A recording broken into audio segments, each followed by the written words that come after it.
Welcome to Everything is a Primary Source. Today's primary source that we're going to be looking close at is from 1970. This is the National Football League strategy game.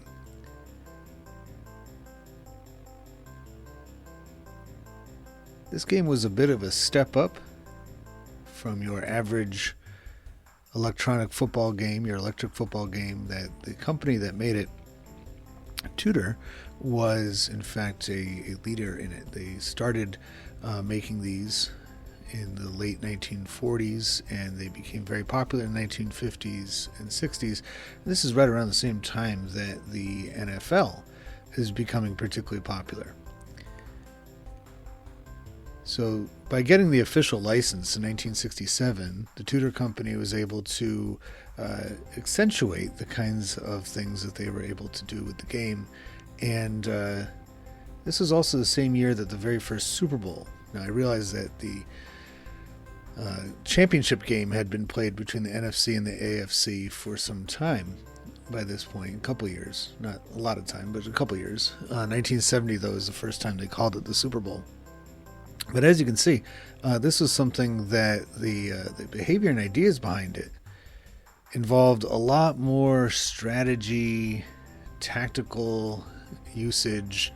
The board is very small. It's really not much of a field at all. A lot of it is just working our way through it as maybe a coach might, rather than looking at the players gyrate around as if they were being electrocuted. This particular version that I found at a Goodwill by the pound had a few slips of paper. I assume these were the turns that were taken, and the players would decide how they would go about acting. So here's the directions. They're pretty extensive, not as much as you would think, though.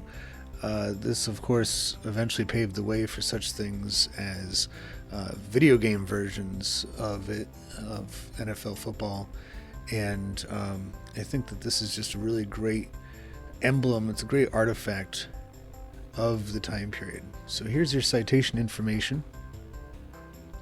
First, for the primary source itself, we have Norman Sass, the president of the Tudor Metal Products Company Corporation out of Brooklyn, New York. They're the primary source that was just looked at. And then here is the NFL strategy video that you're watching right now. It's very metafictional. If you have things that you would like to add to it, be sure to go over to everything-history.com. If you have any comments or visuals or even audio that you want to record, I would love to hear it, and this is the place to go.